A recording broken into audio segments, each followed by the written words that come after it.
Namo tassa bhagavato arahato samma sambuddhassa. Namo tassa bhagavato arahato samma sambuddhassa. Homage to the blessed, noble, and perfectly enlightened one. Homage to the blessed, noble one, perfect enlightened one. Namo saranto suchedoye alahudi sanmiao sanputoshe. Namo sasanto suchedoye arahati samyao sambuddhosye. 无上甚深微妙法，百千万劫难遭遇。我今见闻得受持，愿解如来真实义。Supreme and wondrous Dharma, subtle and profound, rarely is encountered, even in billions of eons. But now we see and hear it and accept it reverently. May we truly understand the Buddha's actual meaning. Venerable Master, Dharma friends, welcome to our Sutra lecture today. My name is Hangzhou. We're here in the Gold Coast of Queensland. It is Sunday, November 15th. Here in Australia, it'd be Saturday night, November 14th in California, Europe. So we're going to be looking into the Flower Garland Sutra and got some announcements to share with everyone today. And also, yesterday was Medicine Buddha's birthday. Yao Shifu, who is one of the three main Buddhas celebrated in the Mahayana tradition. Of course, that would be Shakyamuni, our founding teacher, the historical Buddha. When people say the Buddha, that's who they think of.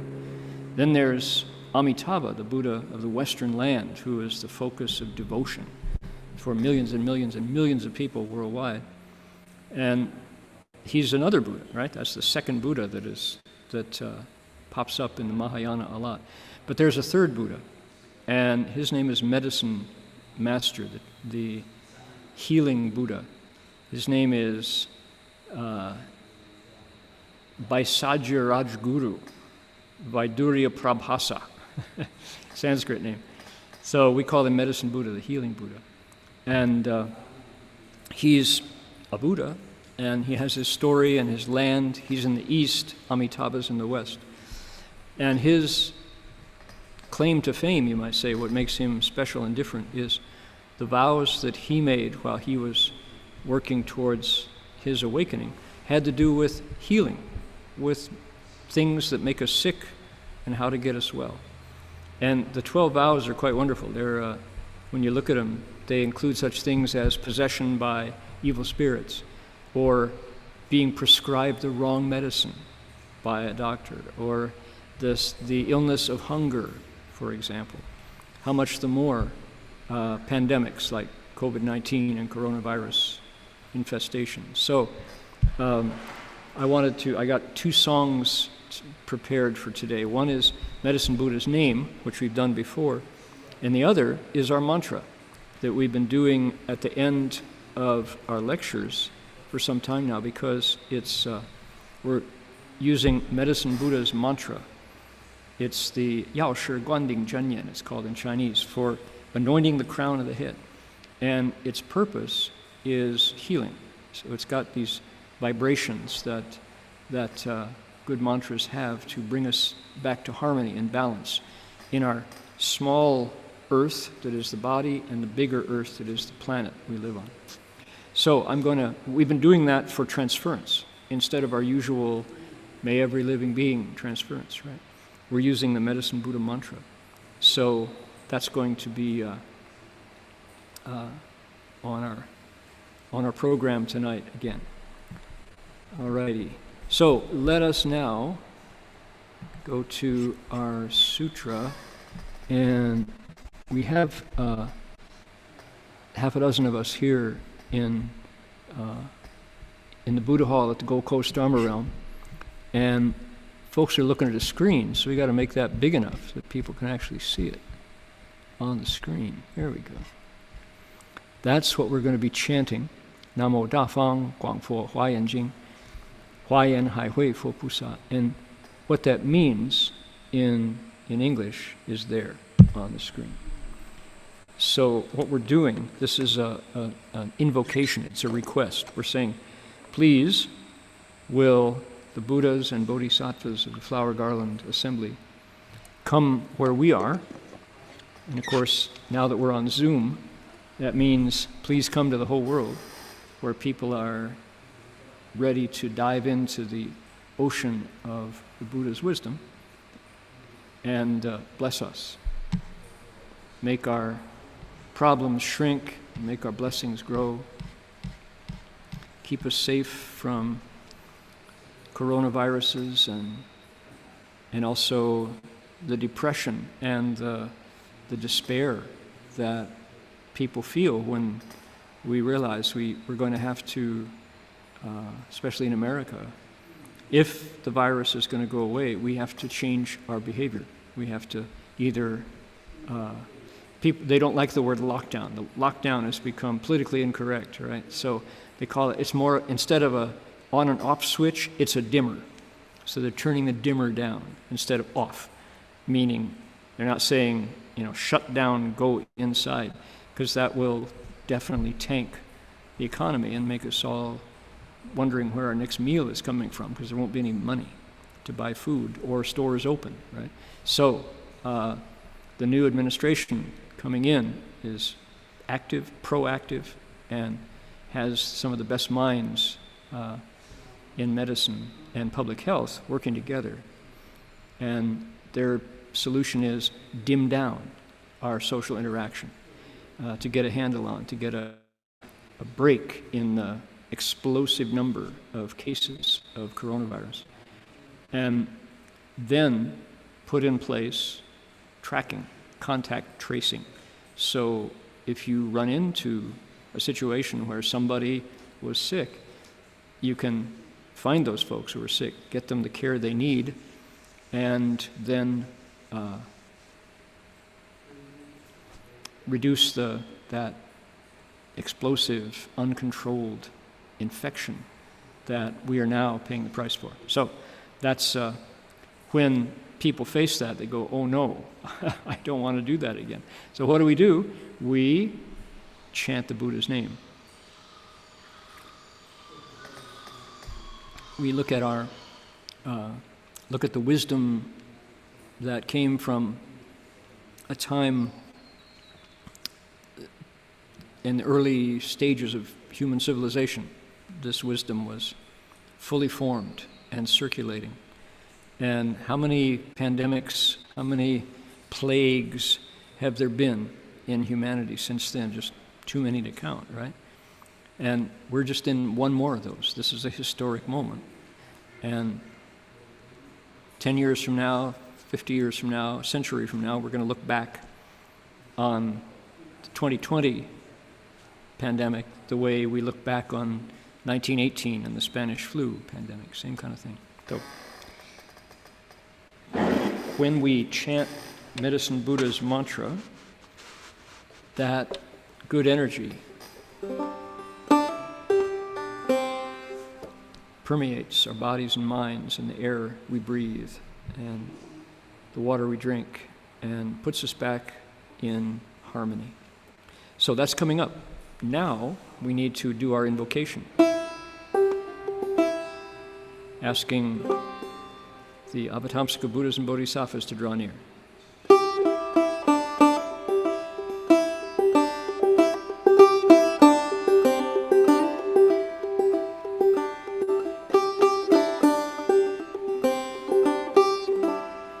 That's our melody. Ready? Here we go. Namo Dharma Hsuan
Yes, indeed. Let's go back to our page where we were.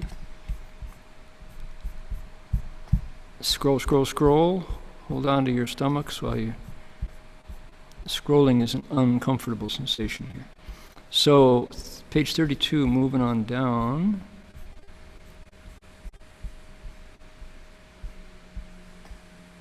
Okay, let's see here.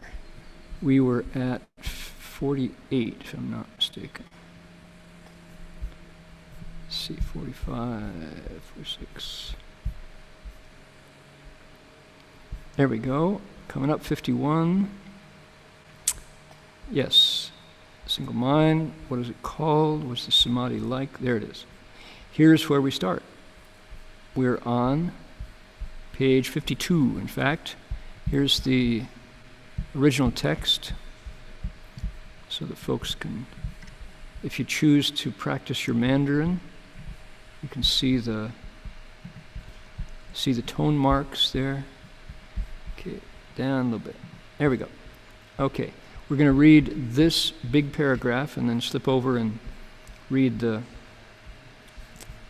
English translation. Here we go. 佛子菩萨住法云地，得如是等无量百千诸大三昧。故此菩萨身身业不可测之，语语业意意业神通自在，观察三世，三昧境界，智慧境界。游习一切诸解脱门，变化所作，神力所作，光明所作，略说乃至具足下足如是一切诸有所作，乃至法王子，诸三慧地菩萨，皆不能知。What he said. Okay, here we go. Disciples of the Buddha, this Bodhisattva's bodies and physical karma could not be fathomed or known, because the Bodhisattva who abides on the stage of the Dharma cloud attains limitless hundreds of thousands of great samadhis, such as that one. His speech and his verbal karma, his mind and his mental karma, his self-mastery and spiritual powers, his contemplation of the three periods of time, his states of samadhi, his states of wisdom, his roaming in the methods of liberation, the functioning of his transformation, the functioning of his spiritual strength, the functioning of his light. In summary, up to and including every lifting up or setting down of his foot, all things he does could not be known, even by bodhisattvas on the stage of a Dharma Prince or on the stage of wholesome wisdom. Okay, what's going on? We have a conversation happening, and the people who are talking are two bodhisattvas. One is named Vajra Treasury. He's the speaker. He's the teacher. And there's a kind of a team leader for the audience, and his name is Moon of Liberation, Bodhisattva. And he's there asking the questions so that Vajra Treasury will answer. And what he's talking about is what a 10th stage bodhisattva can do. This is the top of the top. This is the senior seniors class, right? This is the just about to graduate, just about to become a Buddha. Not yet, but close. And the 10th stage Bodhisattva we've just heard in the weeks leading up to where we are tonight. We've just heard about what a 10th stage Bodhisattva can do, and the stories of what he could do were so outrageous. They were so like, the word that pops up is inconceivable, meaning can't hold it in your mind, too much going on, that the audience, the assembly here, had a doubt. And they voiced it, right? It's not that they were afraid the Buddha would be unhappy or Vajra Treasury Bodhisattva would be upset if they questioned what he said. No, it's like, no, we didn't get that. What? How could that be? That we can't relate to that. It's too much. If the Bodhisattva can do that, what is left for the Buddha? Isn't that what Buddhas do, what you're telling us?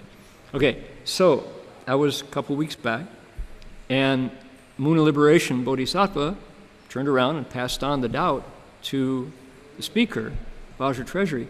And Vajra Treasury, in order to answer their doubts and to show what he said about the Bodhisattva is true, he entered samadhi. That's the phrase. We spent some time talking about what that means. And he put his body and mind in a state of meditation. Okay? So when he did that, everybody who was there saw changes take place. What did they see? They saw their own bodies instantaneously, everybody, transformed into the body of Vajra Treasury Bodhisattva. And then it gave a number, an Avatamsaka number. In number, like worlds, as many as fine particles of dust in an infinite number of lands. That's how many living beings saw themselves in the body, saw worlds in number, like that, doing the things that bodhisattvas do in these worlds. It says all of the events, all of the attributes of these worlds going through a day, 24 hours. Remember when it was popular to have a day in the life photo book? There was a day in 24 hours in Australia, and the word went out to bring in all the photographs taken on the same 24-hour period, publish it as a book. 24 hours in America, very popular visual coffee table book. Well, imagine all that activity happening in a slice of time that these living beings transported into the bodhisattva's body now can see all these worlds having this happen at the same time. And there's no collision, there's no conflict as they do it, right? So Vajra Treasury Bodhisattva didn't try to explain it. They were fed up with his words. The words weren't working, in other words. The words he was trying to use ran into a limit. He couldn't say what bodhisattvas are really like at the 10th stage, so he showed them instead. I'm going to show you what it's like. And they went, whoa. And then, he put them back in their original place. Nobody was disturbed or upset in the least, right back where they were. So everybody's like, blah, blah, blah. Okay, that was impressive. What do you call this samadhi? That was the last thing we heard last week, right? What are the states of what is the name? The name of the samadhi is substance and nature of all Buddha lands. What's it like? Can you use words again to tell us what that samadhi was like, that meditation state? And he says, right, when this bodhisattva meditates in this way, according to the thoughts in his mind, that's the key phrase, right? It's not the same every time. Because the thoughts in a bodhisattva's mind, like the thoughts in your mind and my mind, are a river running. And now a bodhisattva's thoughts probably are like clear, clear, clear water. My thoughts are probably like cloudy, cloudy, cloudy, like a polluted stream, you know. But the point is, they're as flowing through the mind of the bodhisattva as sights are flowing through the eyes of all of us right this minute. Okay, are you looking at your screen? Are you looking at your phone, listening to the lecture, iPad, your tablet, are you physically somewhere where people are playing on a TV? Your eyes are receiving the sights that are available in your space, right? And you don't stop them. You don't pick one out. Oh, this is the best view I had. This is the best sight I had. They flow. You don't stop it. There they go. The one you were looking at a millisecond ago is now downstream, right? Thoughts are the same. The bodhisattva in this samadhi can have thoughts that have no limiter. You know the word a governor? An engine will have a governor on an engine, not the governor of a state, a political entity. But I know steam trains used to, when you're using live fuel like coal or wood to fuel the steam engine, the heat is really variable, right? If it overheats, you can actually blow out the engine. So you put a governor on the engine to keep it from, it'll vent the steam out to cool it down if it gets too hot.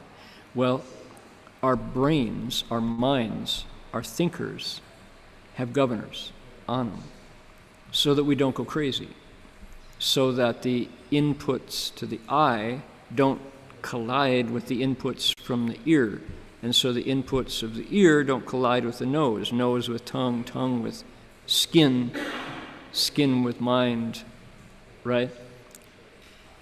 When some people have this affliction or pathology called synesthesia, where the senses cross over into each other, and you wind up seeing sounds, and you wind up hearing colors.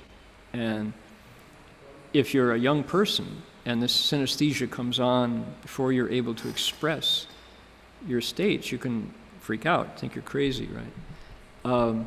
Anybody, and you don't have to raise your hand, but anybody who's experienced hallucinogens, right? Magic mushrooms or any of those substances, right, will know what synesthesia can be like naturally without the intervention of the chemical, right? So what's the best? I'm not advocating the use of substance. If you saw the Beatles film, Yellow Submarine, okay? We all live in a yellow submarine, right? So if you saw Yellow Submarine, there was an attempt to create in a film that experience of borders melt and sense fields, what do you say, invade? That's not the right word. They penetrate other sense fields, and you wind up with this very disconcerting kind of unsettling experience until you have samadhi. Okay? So what would it be like to have your senses rigidly bordered off, fenced off from each other, enclosed? So sights are only sights. And you can only have a certain number of thoughts. And your thoughts become rigid, right? And then you start to meditate, and you realize at some point that everything that we experience, we're talking about the science of epistemology, how we know what we know, right? How do you know what you know? Well, I heard a story. Somebody told me, somebody with authority, my dad, my teacher, my mom, my grandma. She told me, and of course, it's so. She doesn't lie. right? So most of us learn monkey see, monkey do, right? We whatever authority figure. If the authority figure is a priest in the church, says, this is how it is, and he is speaking on behalf of the Supreme Being, a religious authority figure, oh my goodness, you absolutely believe this to be the case, right? So, all right. The point is what?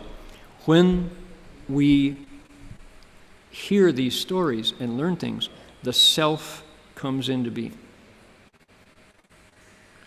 And we not only have a me, we have a mine. My thoughts, my biases, my knowledge, my prejudices, my habitual view, my opinions, my valuable contributions to knowledge, right? If you're the dad in the family, man, oh man, your opinions and thoughts get underscored, they get ironclad. And at the dinner table, I didn't talk back to my dad. My dad would come home from work and give his opinions on the world, and sure enough, we listened. That was what my brother and I, my sister, we listened. That was what kids did. We didn't have experience to match my dad. So my mom would speak right up to him and fearlessly, with her own opinion. So what happens? Most of us go through life thinking that me and mine are the way it is, despite evidence to the contrary. Okay, I'm not going to talk about American politics at the moment, but I could. We have a country that is so polarized, demonizing each other because of thoughts, because of stories, because of what we've heard. All right, so meditator does what? Meditator uses the Dharma, uses this method, this practice, and let's just say it's Chan meditation or Zen meditation. And you sit based on a framework of conduct. So the Buddha said, if you want to do what I did, avoid killing, because that'll slow you down. It'll obstruct you. If you want to do what I did, don't steal. Be generous instead, otherwise it'll block you. Don't cheat on your relationships. Be true to your promises, or be pure, and you won't have any trouble.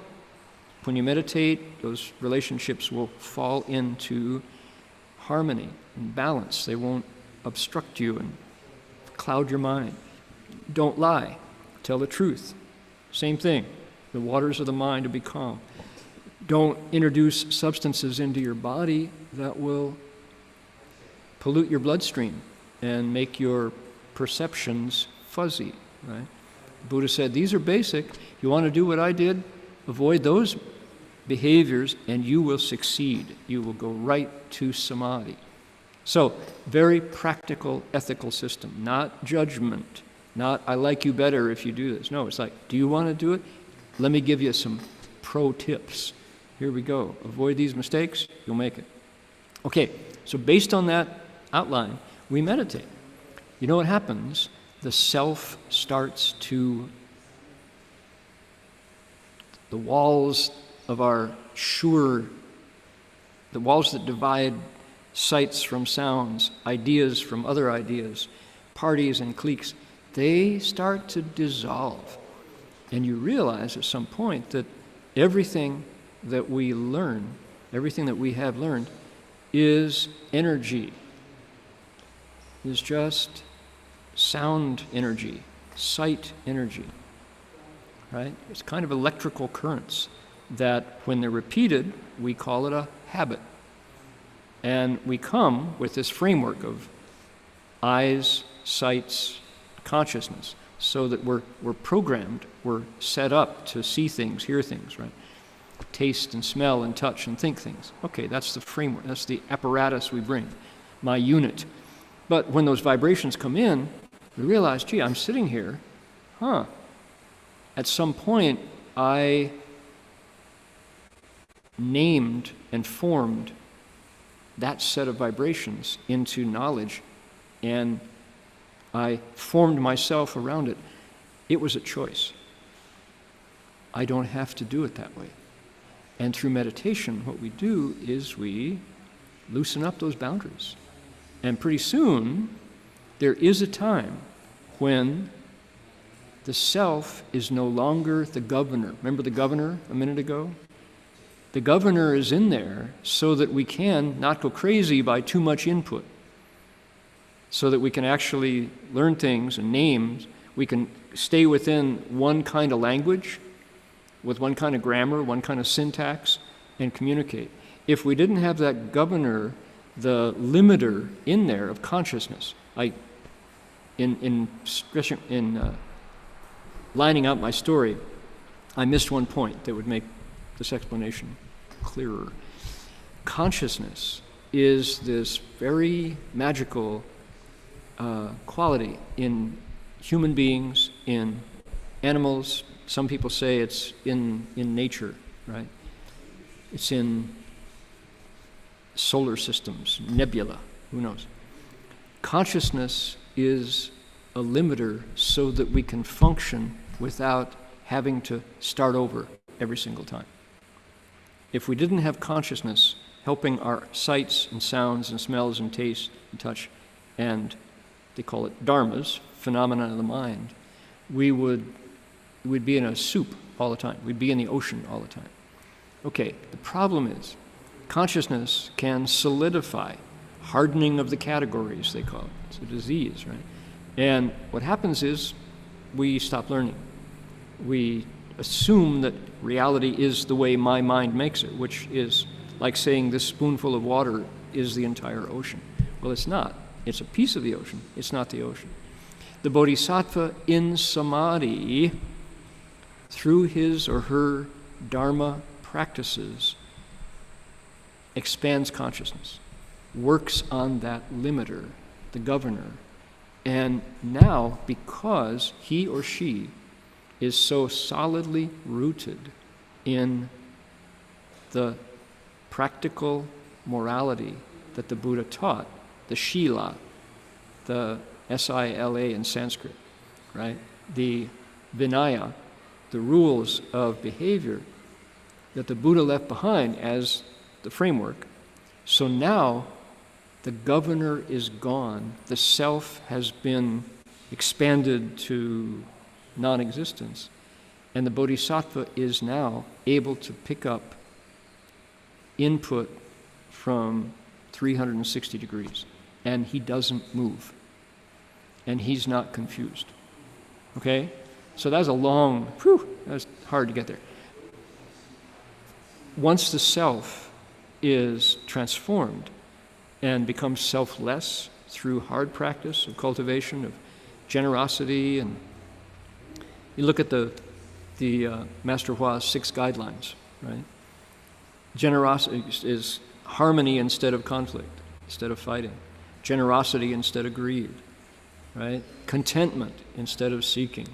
Selflessness instead of selfishness. Sharing instead of pursuing benefit. And honesty.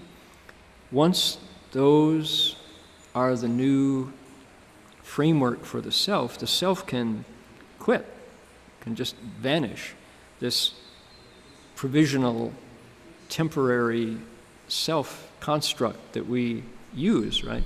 You can let it go and you don't wash away.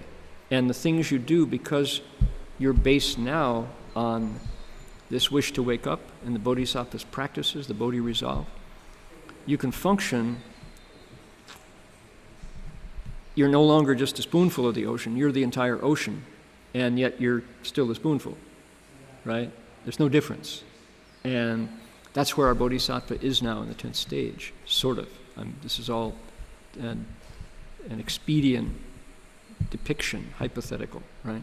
So, because according to the thoughts in the mind, Bodhisattva now sees somebody out there suffering, and he knows he or she can help him, he can really focus a single thought on rescue and able to wake that being up and accomplish his vows as a bodhisattva. What can he do? Within his own body, he can make appear Buddha lands, as many as fine motes of dust in world system, numerous as grains of sand in the Ganges River. Whew. How many grains of sand are there in the Ganges River? Ganges River sand is really fine. It's really, really, right? It's really, Alara's been there. So it's like cake flour, you know. So how many grains of sand are there in the Ganges River? That many, right? And if you have a world system, as many as there are fine grains of sand in the Ganges River, that's a lot of worlds. This bodhisattva can now, because the governor is safely transformed, the self is been rubbed away to nothing, reabsorbed into the Dharma. The bodhisattva can go out to all those worlds, do the work that he or she can do, and then come back and not be lost, right? He can surpass that number limitlessly and boundlessly. So that's where we were, and now Vajra Treasury wants us to hear something else. Disciples of the Buddha, this bodhisattva's bodies and physical karma can't be fathomed or known. You can't know it, what he can do, because the bodhisattva who is on this stage of the Dharma cloud gets limitless hundreds of thousands of great samadhis like that one. Not just one, but look, limitless hundreds of thousands of samadhis. So that one is called the Buddha, what was the official name? The substance and nature of all Buddha lands, Buddha's lands. That's the samadhi. What do you call it? Meditation. This bodhisattva is a really good meditator, man, oh man. Huh. Can he ever do this? And the samadhis he or she attains now are more than that one. That's one out of limitless hundreds of thousands of samadhis. Yeah. So, does that make your head hurt?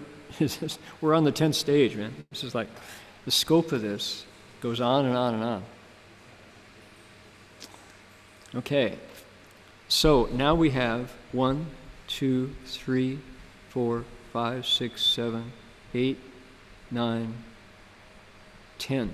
We have 10 more things that can't be known. What Vajra Treasury Bodhisattva here is saying is, sorry, I'd like to satisfy your curiosity about this Bodhisattva, but you can't know it. I can't explain it. I showed you a piece of it, but it's limitless hundreds of thousands of times more than that.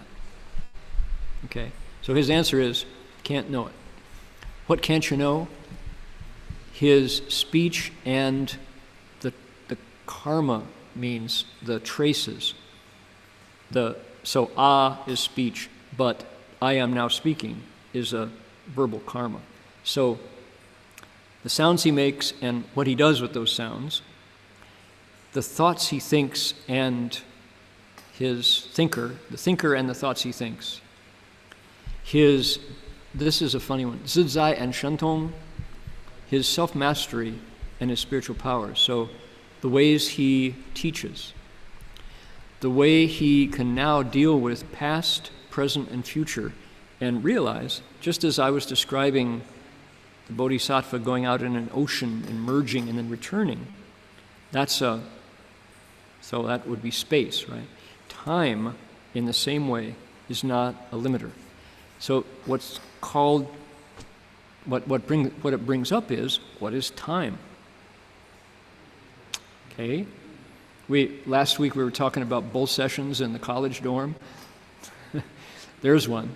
There, uncork just the wet one and talk about, man, I don't know. I mean, what is time, man? Yeah, it's, 6 hours later, everybody's totally, there's no more beer left, and nobody remembers what was said anyway. So, what is time, man? I mean, future is like the past, right?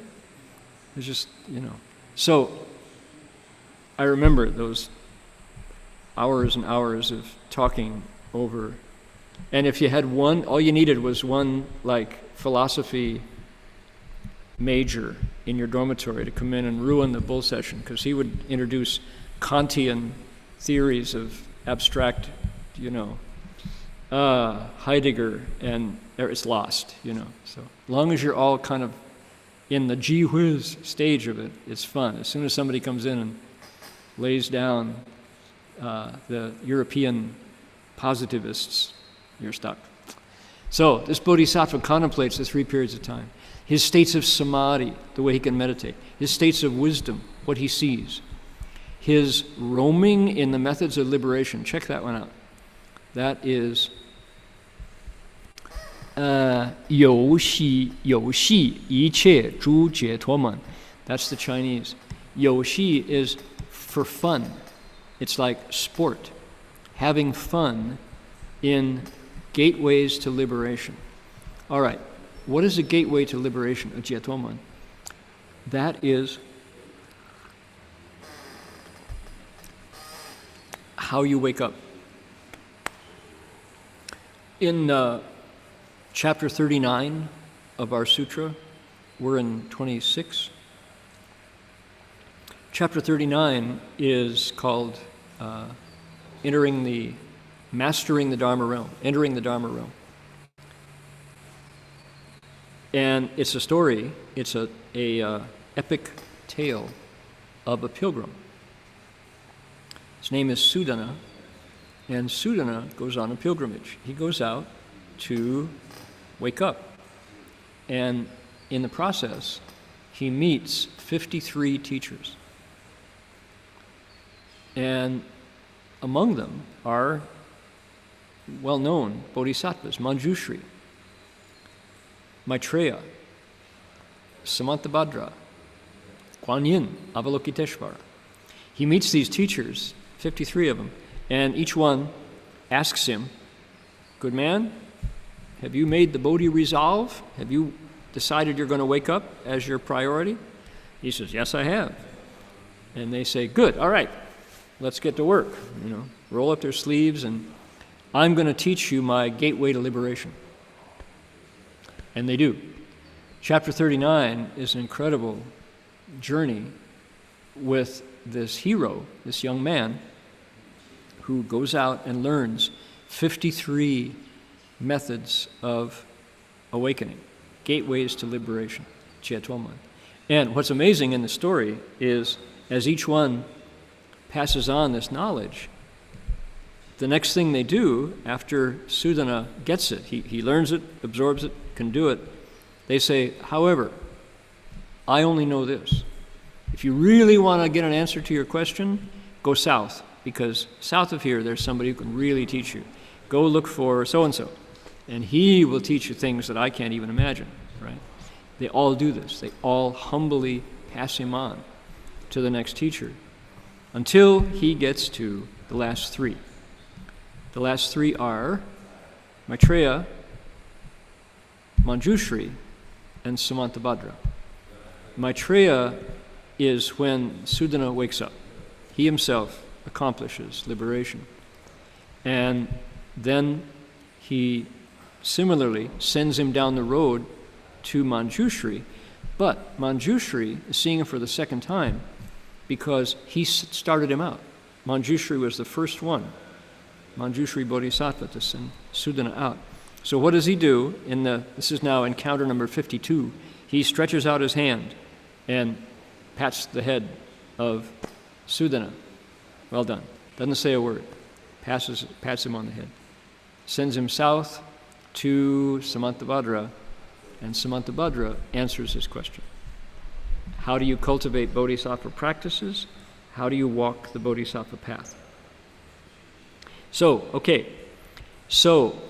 states, that's roaming in the states in the methods of liberation. That's just like all the teachers who showed Sudhana how to wake up. That would be, this 10th stage Bodhisattva can now teach in all these different ways. Okay, last chunk here. The functioning of his transformation. Come on, right? What is that? Here, 变化所作, what his changes do. 变化 means changes, that which do. So, as he changes, what happens? Okay, there it is. Next, how do we say it? The functioning of his spiritual strength. Here it is. Spirit, strength, that which does. So, we just heard in the 10th stage all about the psychic powers of a 10th stage Bodhisattva. So here it is. What would it be? What does your shanli sozo? For example, the ability to change your body into a form that someone can accept better. Right? I had an example of that today. I'm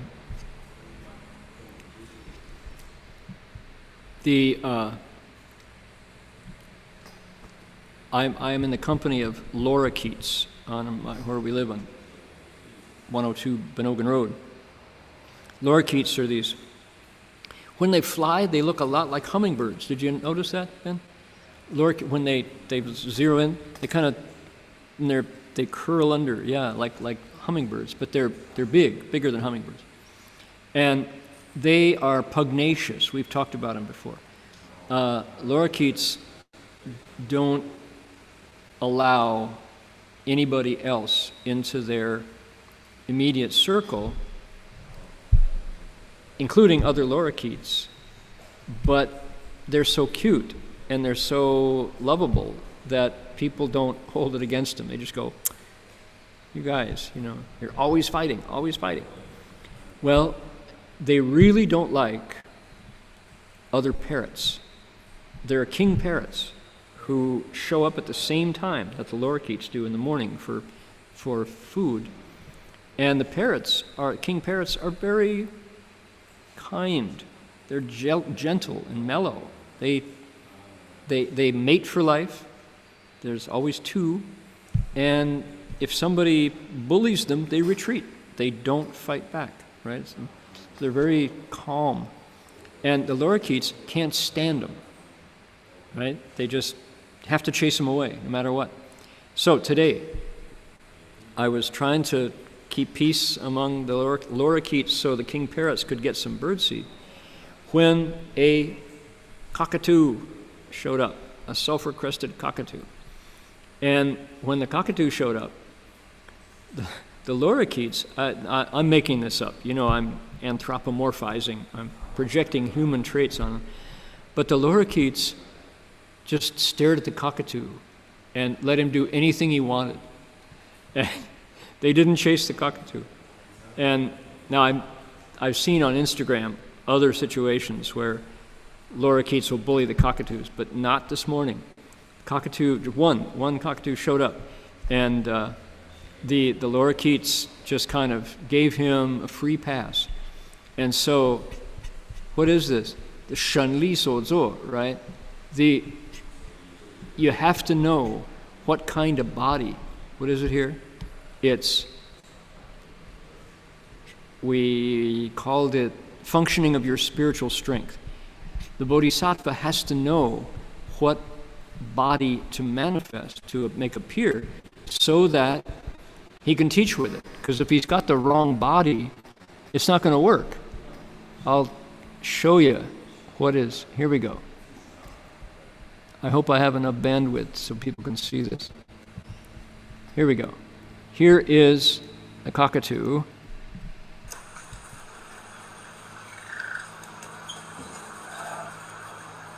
They're the lorikeets. They just let him go. Maybe because he's 20 times bigger than they are. Okay, there's human intervention.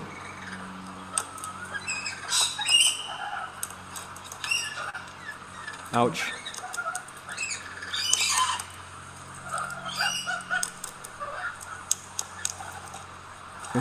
Lorikeets, just leave him alone. It's like they're seeing their idol. He's their movie star, So funny.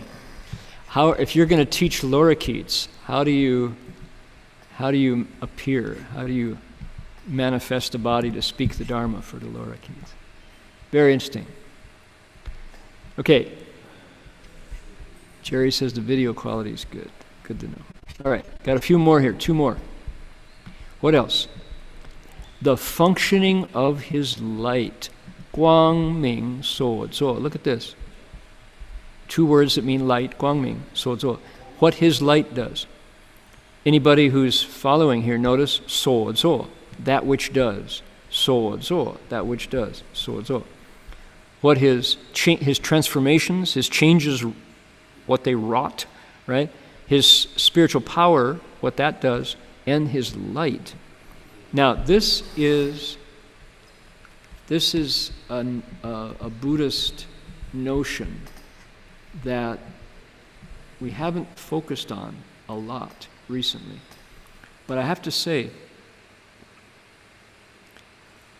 at one point I analyzed the Avatamsaka from the point of view of how many times light was mentioned. Different categories, different qualities of light. And once you see it, oh my goodness, it's everywhere. And light is a very subtle realm. And yet, who wants to live in a world of darkness, right? The light is, we start with the sunlight, but bodies give off light. Kirlian photography proved it, right? If you think about the electromagnetic spectrum, humans only see a tiny portion compared to cats and dogs, for example. The eyes of eagles and kookaburras are hundreds of times more keen than human eyes. And so all of this is light. And the Bodhisattva, as he meditates, or she meditates, has been uncovering light that is part of our nature, according to the sutras.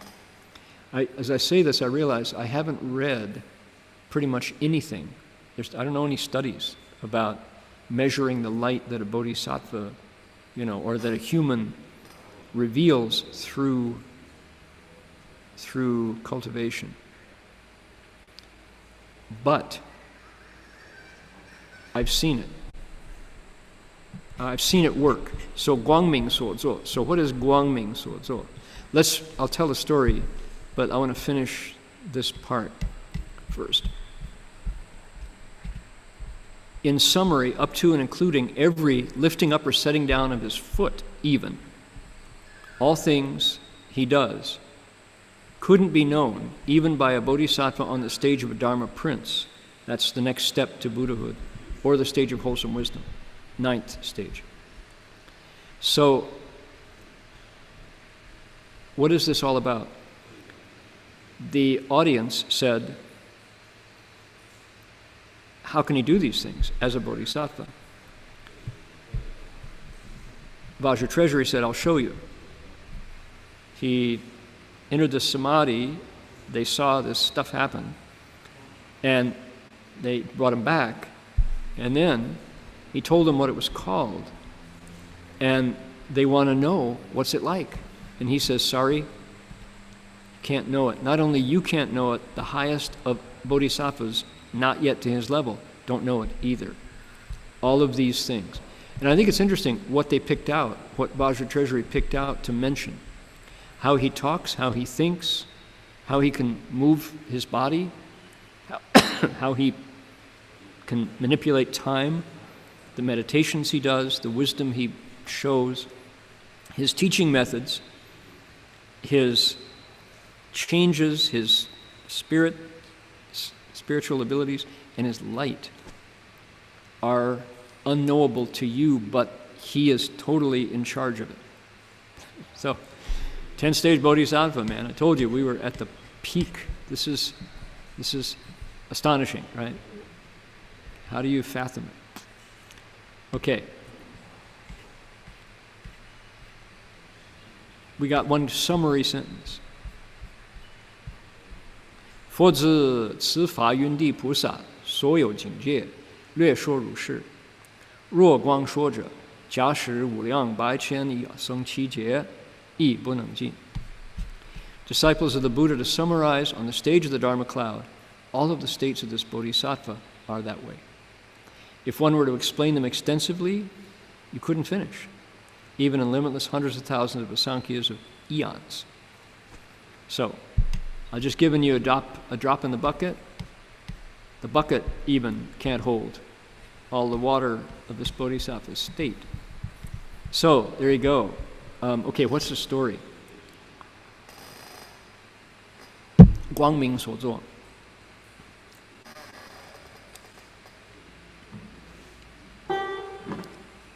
While I tell you, I have to tune my banjo.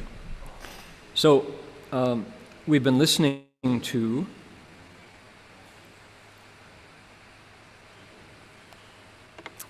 my tuner. We've been listening to our Dharma friend Madalena Tam, who is one of Master Hua's oldest, earliest disciples. I don't say she's old, not old. It's early disciples from Hong Kong. She took refuge when she was 11.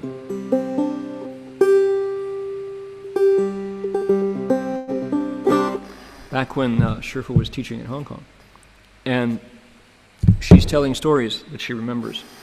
And so as I'm listening to these stories, of course, I'm reflecting on my early experiences at Gold Mountain Monastery when I first started to come around. And what does light do, the functioning of light? We were rebuilding Gold Mountain Monastery, which was a mattress factory in the Mission District of San Francisco, an abandoned mattress factory. And oh man, it was raw. It was just this 3-story red brick shell. Cold. San Francisco's a cold city. You know, Mark Twain's famous statement that the coldest winter he ever passed was July in San Francisco. And for my Aussie friends, July is summer, right? Not winter. It's winter here. So, meaning, you know, the hottest time of the year in San Francisco is still really cold. So, this was a cold building, and it was just red brick, and built in I think at the turn of the century. And had no earthquake-proof tie-ins. It was really a shaky old building. And for Master Hua, I mean, it was perfect for his needs to give these American young people something to do as they were learning the Dharma, something to do with their hands, a place to put their energy that was directly in support of their Dharma practices. So by day, we rebuilt the place. By night, we heard the Dharma. We heard the sutras. We meditated in between. Okay. It was raw in there. Boy, dark and cold, and we had to build stairways, our staircases, to get up to the 3rd floor. And we built the staircase because the 3rd floor was going to be our residences. And we built a staircase to get there. And the staircase was super steep and narrow, but it was because the ceiling on the 1st floor, the factory, the mattress factory, was 40 feet, you know, way, way up there. So, okay. Somebody donated a bunch of sheetrock, wallboard, right? Sheetrock, a mountain of sheetrock, just 8 feet, you know, piled up. Down in the dining room, we slid open this old loading door for the mattress factory, never been opened before, cranked it open, and they brought in the forklift and put down the wallboard. And every sheet of wallboard, you know, is pretty heavy. Usually takes, if you have a big, strong stretch, you can stretch out both arms and pick up a piece of wallboard with your fingertips on both edges, right, and carry it. But those of us who were graduate students, not used to labor, we found the wallboard quite a challenge. All right. So who was working? Well, we had 4 monks and I think 5 laymen, because we were going to make bedrooms on the 3rd floor. So we had to carry the wallboard up to the 3rd floor, up this narrow, steep staircase. And, you know, we were not plasterers. We didn't know how to do this. So after the delivery guy took his forklift and went back, we were all sitting around in the kitchen looking up at this pile of sheetrock and thinking, how are we ever going to get this up the stairs? And somebody had a theory, and well, we could divide up into teams, and we could, you know, and clearly nobody was going to get it moving because it was an impossible task. We didn't know how to do it. At that moment, when it was kind of dark in there, we were thinking, oh no. I remember feeling this light more than seeing it. And into the dining room, running full tilt, was a 60-year-old Chinese man with yellow pants and a t-shirt, a white t-shirt, and he had tied up his pants down at the cuff so they were a unit with his monk's shoes, and he came running into the dining room shouting, Jing Jin, Jing Jin, Chang Jing Jin, Qian Jin, Qian Jin, Qian Jin Jin. Advance, advance, advance, be vigorous. This elderly Chinese gentleman jumped from the floor up onto the 8-foot stack of sheetrock, looked at one, reached down, picked one off the top, jumped onto the floor, and ran out of the dining room, through the Buddha hall, and up the stairs. And we're all going, did you see what I saw? It was Master Hua carrying on his, you know, like this, slanting a piece of sheetrock on his side.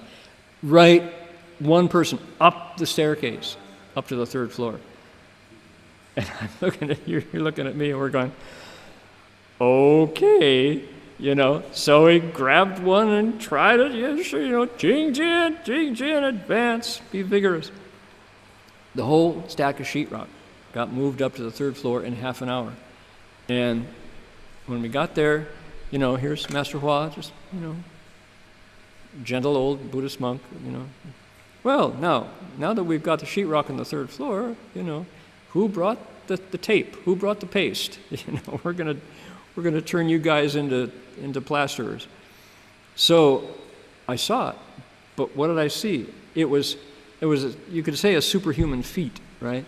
But it wasn't. It was just Master Hua with the light, right? What he could do with his light. I'm sure he moved that sheetrock with something other than physical strength, because he was tall for a Chinese and infinitely strong. But, you know, to move one sheet of sheetrock per person up we can't sit still when your teacher shames you into action, you know, like that. So, incredible. So that's, what does his light do? He moves sheetrock with his light.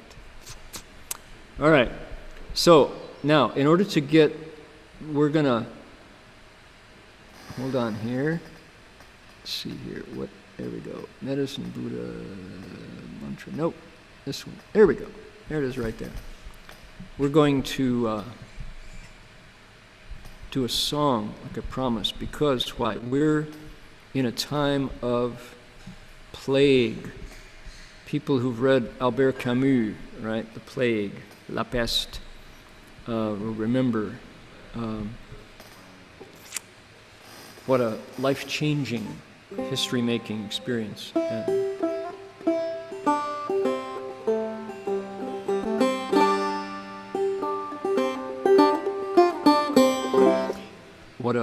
historic moment a plague is, because you have to meet it with strength. It is a strong foe. The virus is relentless, and it wants to come into our lungs and make our lives miserable. So we have to meet it with strength and something special.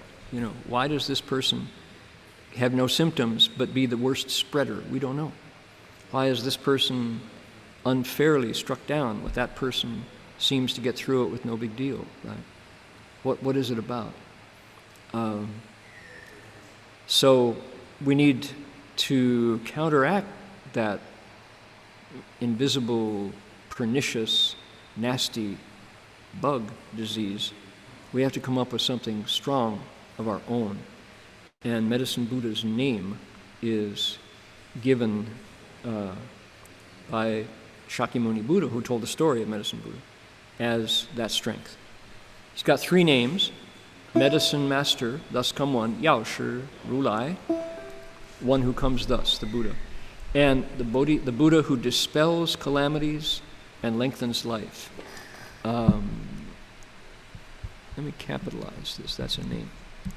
He gets rid of calamities, and he makes our life extend. That's his second name. His third name is Buddha of lapis lazuli radiance. Lapis lazuli is this blue stone. And Medicine Buddha's healing abilities had to do with that blue stone, among other things. So we're going to chant the name with a banjo. We'll do it 2 times. Do that 2 times, 2 times, 2 times, and then finish with that. It goes quick. But my reason for doing this midway in the sutra lecture is to put this in your ear.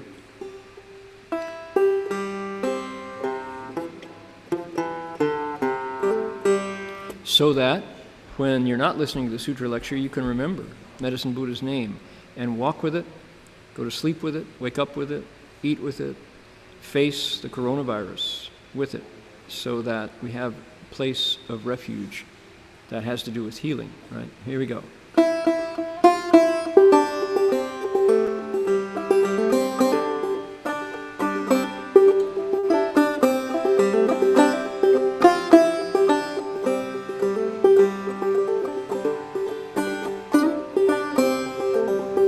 Ready? Here we go.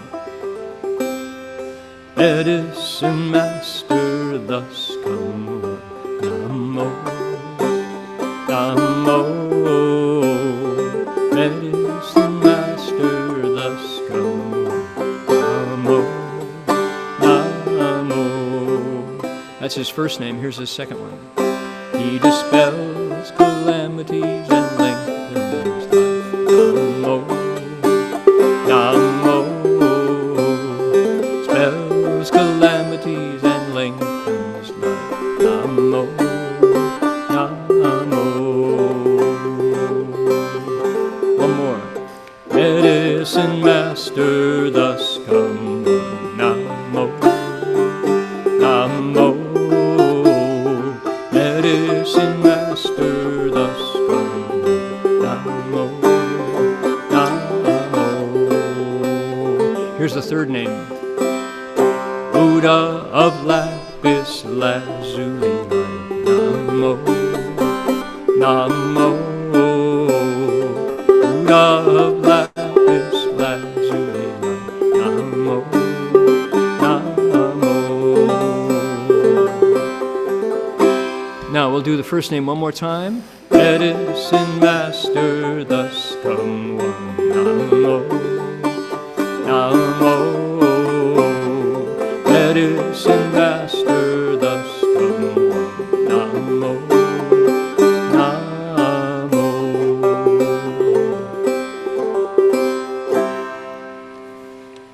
All right. So that's the Buddha's names.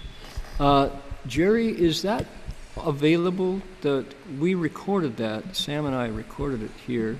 Did that make it out to YouTube yet? If not, it will be there for next week. But if you have that link and could put it in there, we'll send people out so they can, if they want to find it later, Not yet. Okay, next week. We'll have that for you next week.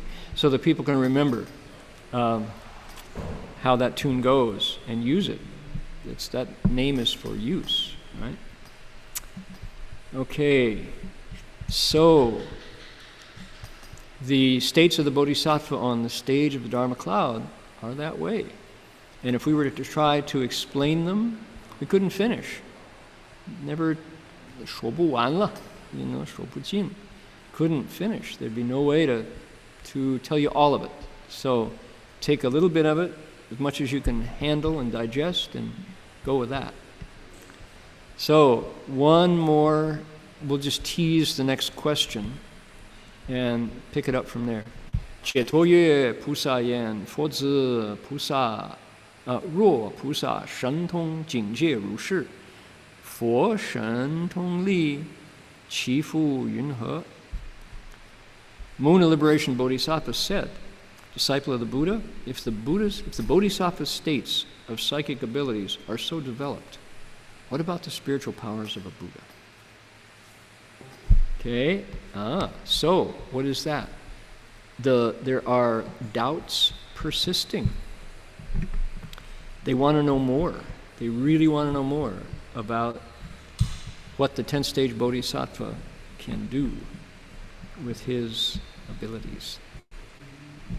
All right. So it's fun for me to be here, to be talking about this part of the sutra, because it illustrates the variety and diversity of a Buddhist text. This is, the Avatamsaka Sutra is said to be philosophy, full of Sanskrit. Can't understand it. Inexplicable, inconceivable, so don't try to explain it. That's very common attitude towards the Avatamsaka in countries where it's been for centuries, right? And that's too bad. That's really sad, because it's not, which I think we're proving, right?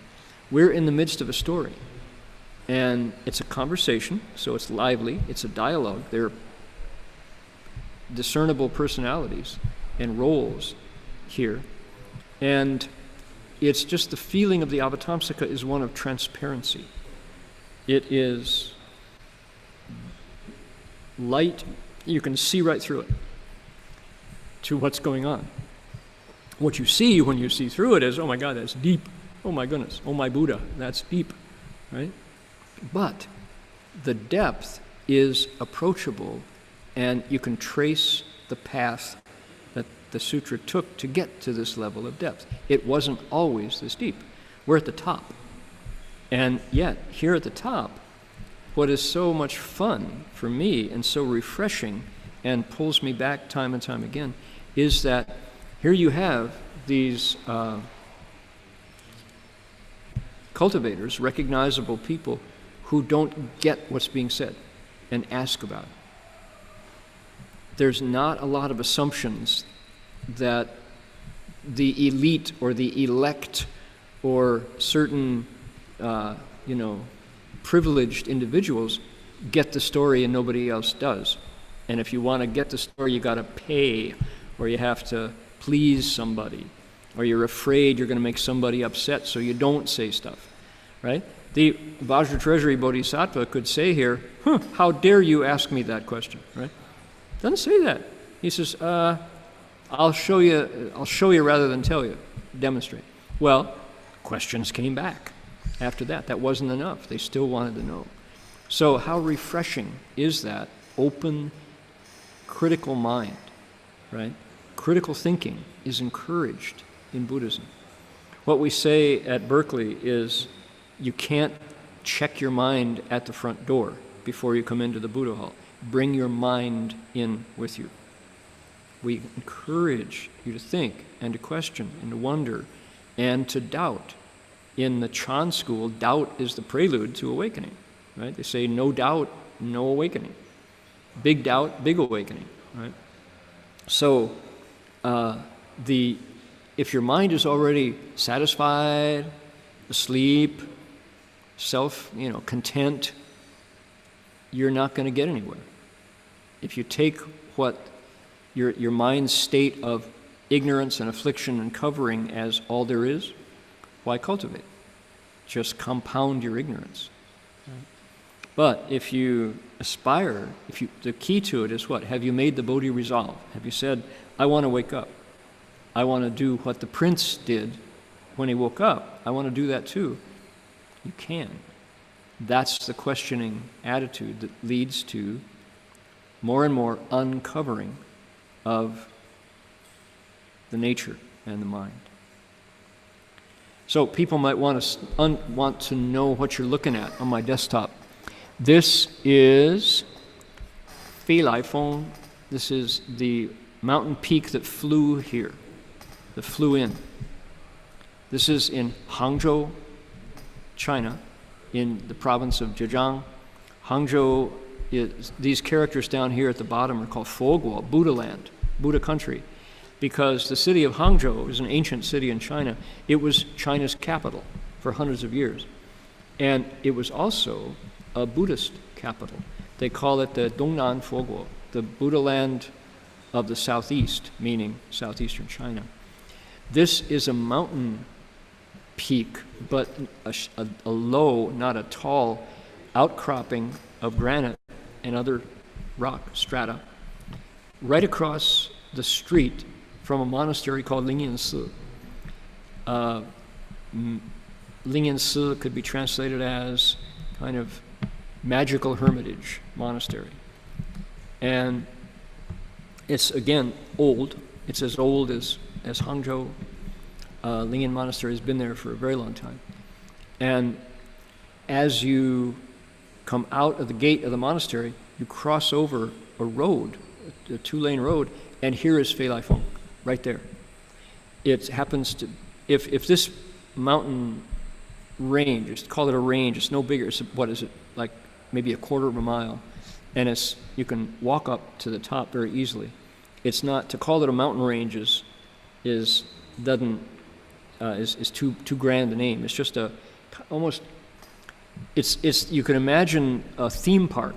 It's that kind of scale. If somebody tried to build this, it's a genuine, real mountain range that has, because the rock is just right for carving, Buddha image carvers have been carving Buddha images out of this stone for almost 1,000 years. There are, I don't think there's Tang, I think Yuan is the first, so it's Song Yuan, the 10th and 11th centuries. Since then, they've been carving Buddha images. And you can walk right up, just get really close to these images. So it's pocket-sized, it's so accessible. And you're looking at these spiritual awarenesses that people have been staring at for 1,000 years, right in your front yard. It's amazing. And I just think, Australia, wouldn't it be great if here in the Gold Coast we started the Buddha images, started carving, knowing that 1,000 years after this, people were going to be looking. Go over to Mount Warning, right? We have a volcano here with some cliffs. That would be the perfect place. Go up to Mount Warning and carve Buddha images. So, anyway, that's what you're looking at. Okay, I have something to announce before we wrap up for today.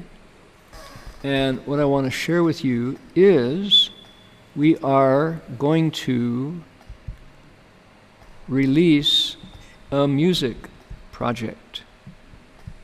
It's called Dharma Radio and Good Karma Music. Here we are. It's been 3 years in the making. Why? Just lazy, slow. Dharma Radio music album, 13 songs by myself and friends, will be released in 4 days in Australia, 5 days in America. What did enlightened people in China and India write about? When they sang songs, what stories did their songs tell? If we took those songs and stories and translated them, how would they sound in English, played on a banjo or guitar? The 13 songs on Dharma Radio let us hear the enlightened mind, to the music of an old-time string band. What I chose to translate and sing about are Chinese, Sanskrit, and Pali originals, including the story of a Tang Dynasty poetry slam called Robe and Bowl, a Guanyin chant from the Lotus Sutra, She Carries Me. Which one is that? It's, the Enlightenment poetry of a 20th century Chan master, Master Empty Cloud, 4 original songs, all that carry the Buddhist teaching into our hearts. There is an all-star band who contributed their musical talents: Jody Stecker, Paul Hofstetter, our late friend, his wife Robin Petrie, Susie and Eric, and Allegra Thompson, the Thompsonian family. Liam Cochran, I got to add an E to Liam's name. Fabrizio Alberico, the builder of the instruments and musician. Bhikshu Jinwei, Henry Kaiser and Jeremy Goody produced the album. So that's what it is. But we have a new idea of how to get these stories into your hands and ears, and hopefully make the world a better place. If you want to buy this album on the 19th, starting on the 19th, you can go to iTunes, you can go to Apple Music, to Spotify, Amazon Music, Good Karma Music, and more, and you can buy the CD. But we would rather, we'll donate any money to a good cause. If you want to do a good deed, however you envision it, please do. Tell us the story of your act of kindness, and we will send you an electronic download of all the songs on Dharma Radio, along with a booklet of lyrics and information. We call it Good Karma Music. The good deeds that you do will be collected and readable anonymously. We'll take your name off the deed and you can read the good deeds. So it's going to be released. This is a pre-release announcement. 5 days, it's going to be out there. For now, we would like to invite you to visit the album webpage, listen to demos of the songs, and read the stories of the songs. Show you what I mean by that. Zoom.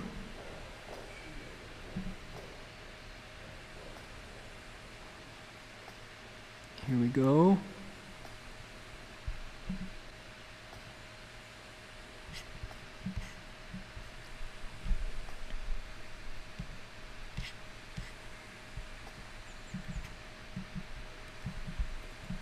Hello, there it is. Okay, it is dharmaradio.org, dharmaradio.org. Go out to dharmaradio.org, and here is,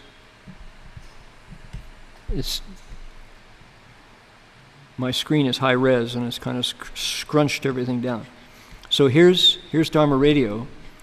Here's the cover of the album, which is stained glass from the Berkeley Monastery. And you can download the music starting November 19th. And if you click on Good Karma Music, it takes you to the form where you do a good deed, share the story, and get an album.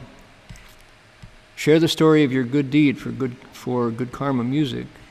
Your name, your email, where you live, what did you do? Tell us the story. Submit the post. You agree that you can share the story. And you get to read all the good stories, all the good deeds. We call it Good Karma Music because it's making the world a better place, trading music for good deeds. Varsha was in Surat, India. Let's see here. Xinyin was in KL, Kuala Lumpur. Jay is in Plano, Texas. Li is from Ibao, Malaysia. Chan Chung Chung from Penang. Cactus Candy from Prescott, Arizona. Right? Turku, Finland, friend of mine up in Finland. More stories. So, when I said anonymous, we give whatever name you leave on your form. That's where we tell you where they tells us where you're from. Now, should you want to listen to 30-second clips of the songs, you can do that. For example,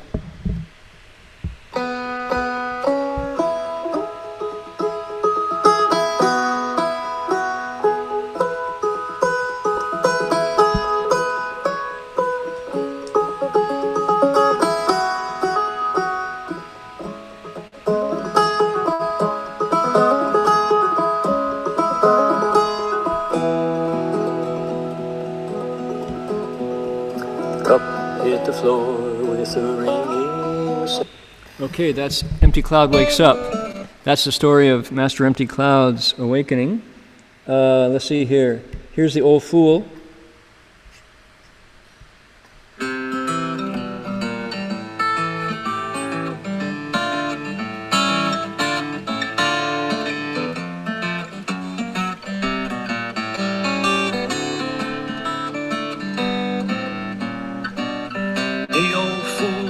Tattered clothes, fills his belly with tasteless food. Maitreya Bodhisattva, the old fool. Let's see here. Super strong. My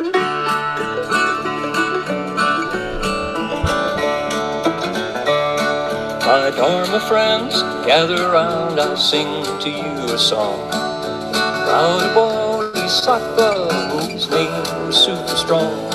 With a burst of blazing light, he opened eyes asleep and blind. Super strong's Kung Fu was the power of his mind. Okay, and let's see here.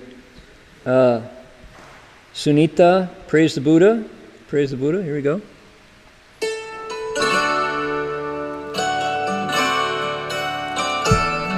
This is the only choral song.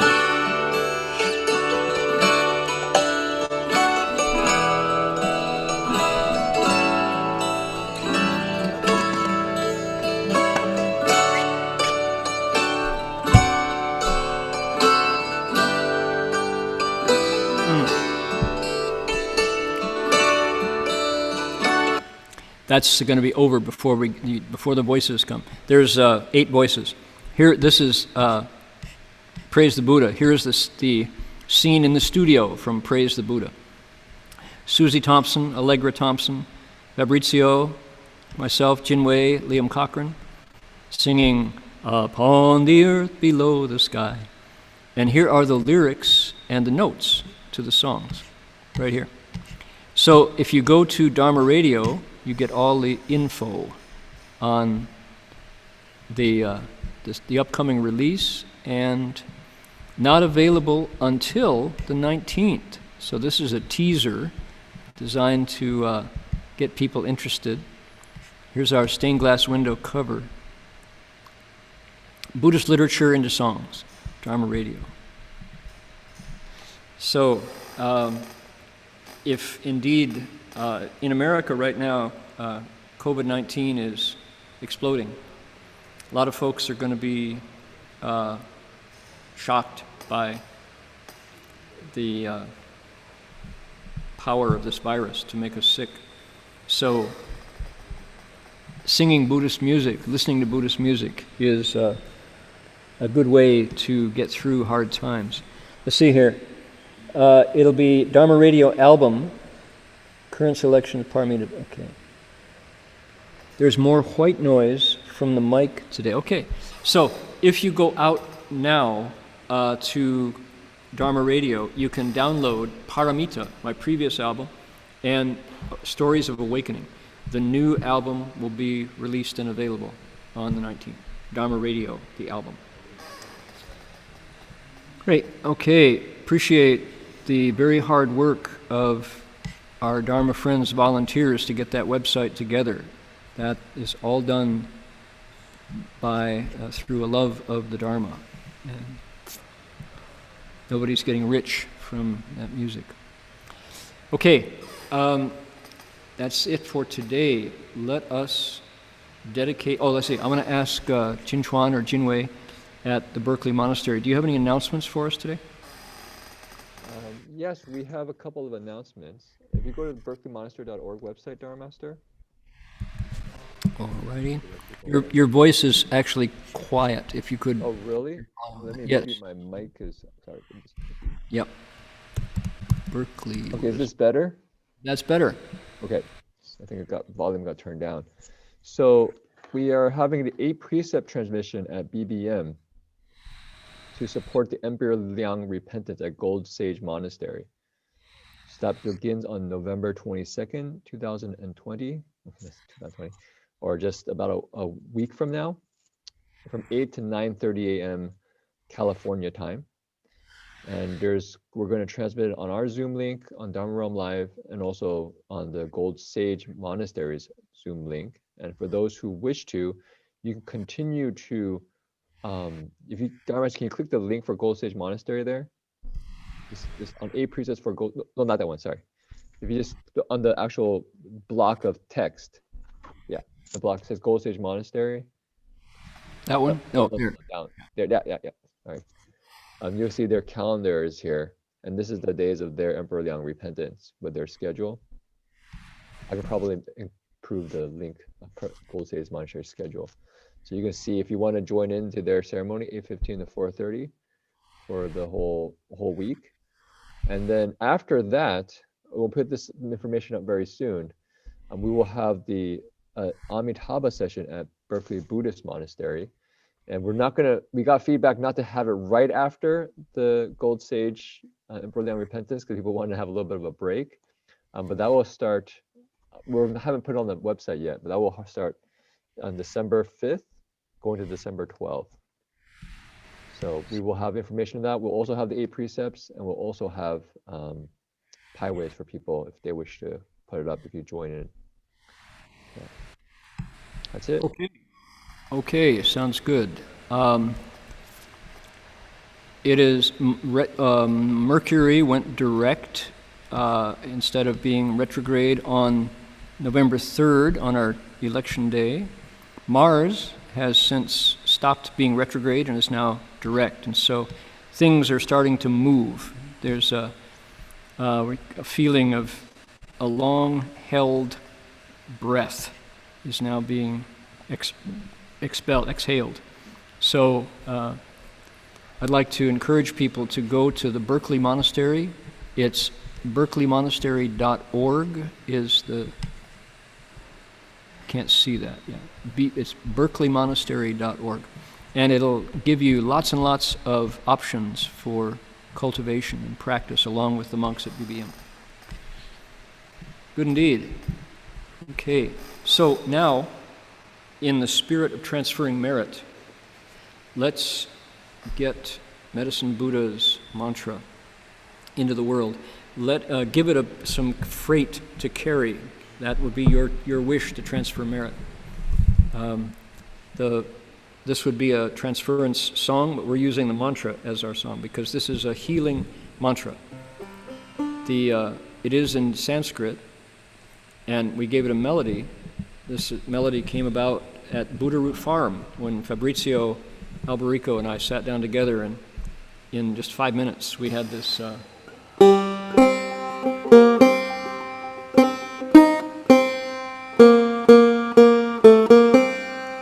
And that was all it took to get this mantra out. Since then, it's just kind of taken off as a suitable setting for the Sanskrit sounds of the mantra.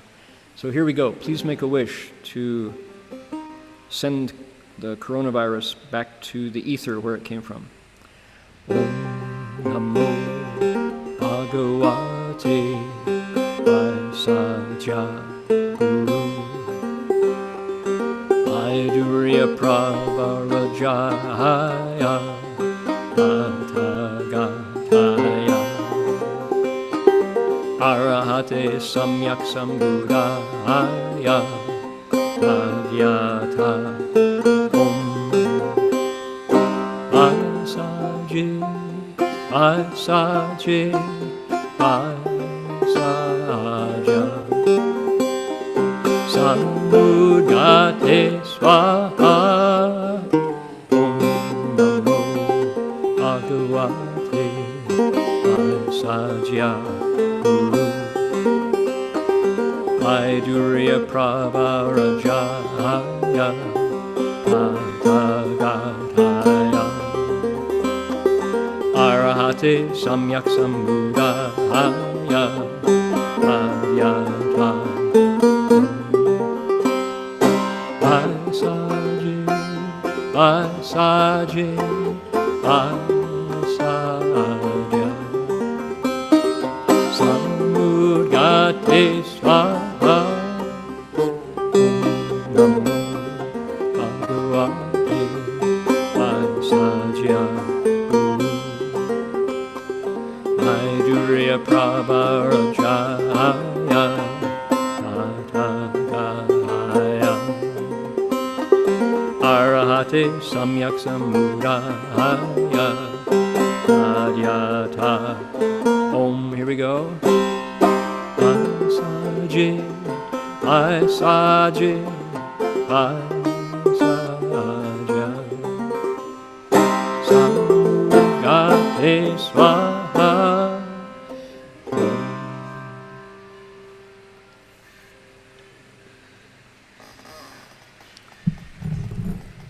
So here is my handbell. I'll ring it 3 times as we bow to the Buddhas, if you care to do so, care to join me. And then 3 more times, bow to Master Hua.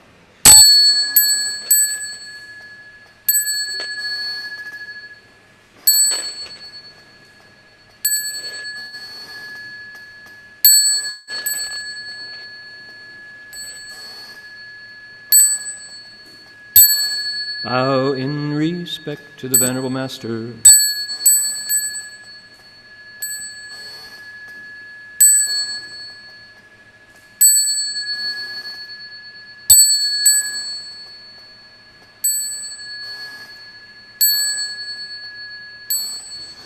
How many friends joined today on 55 from China?